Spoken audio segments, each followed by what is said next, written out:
بسم اللہ الرحمن الرحیم۔ عزیز طلباء، اللہ تعالیٰ کے فضل اور اس کی توفیق سے پندنامہ شریف کا آج ہم 31واں سبق پڑھنے کی سعادت حاصل کر رہے ہیں۔ در بیان عمل چار چیزوں کے عمل کے بیان میں برہما کس نیک باشد چار چیز بات گویم یاد گیرش اے عزیز۔ بر میں نہ پر، ہما میں نہیں تمام، کس میں نہ کسی ایک پر، نیک میں نہ بہتر، باشد میں نہ ہو، چار چیز میں نہ چار چیزیں۔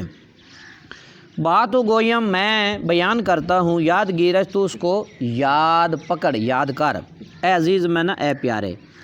ترجمہ سمجھیں، برہما کس نیک باشد چار چیز، تمام میں سے ہر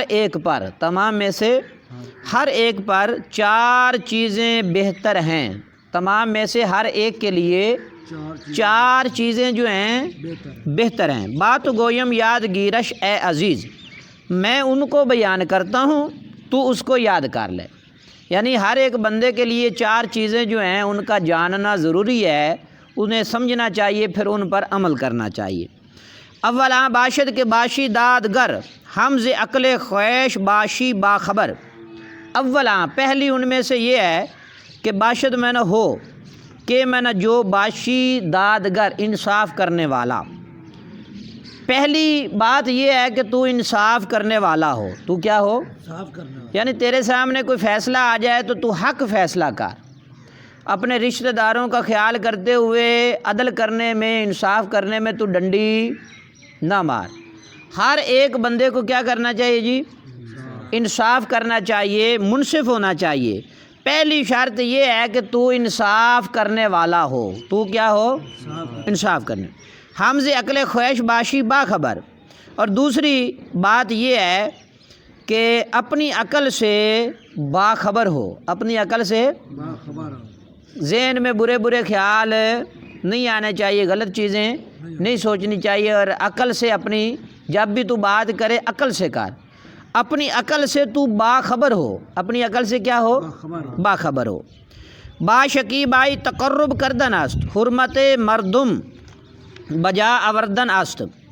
باشکیب آئی کہتے ہیں صبر کرنے کے ساتھ، تقرب کردن است، اللہ تعالیٰ کا قرب حاصل کرنا ہے۔ حرمت مردم لوگوں کی عزت کرنا، بجا آوردن است بجا لانا ہے۔ ترجمہ سمجھیں، تیسری بات یہ ہے کہ صبر کے سبب سے اللہ تعالیٰ کا قرب حاصل کرنا ہے۔ باشکیب آئی تقرب کردن است، صبر کرنے کے ساتھ اللہ تعالیٰ کا قرب حاصل کرنا ہے۔ حرمت مردم بجا آوردن است، لوگوں کی عزت بجا لانا ہے۔ لوگوں کی ایک تو یہ ہے کہ صبر کرنے سے اللہ تعالیٰ کا قرب حاصل کرے، تیسری بات یہ ہے، چوتھی بات یہ ہے کہ لوگوں کی عزت جو ہے وہ بجا لائے، یعنی لوگوں کی عزت کرے۔ عزیز طلباء، اللہ تعالیٰ کے فضل اور اس کی توفیق سے ہم نے 31واں سبق پڑھنے کی سعادت حاصل کی۔ اللہ تعالیٰ آپ سب کو علم نافع عطا فرمائے۔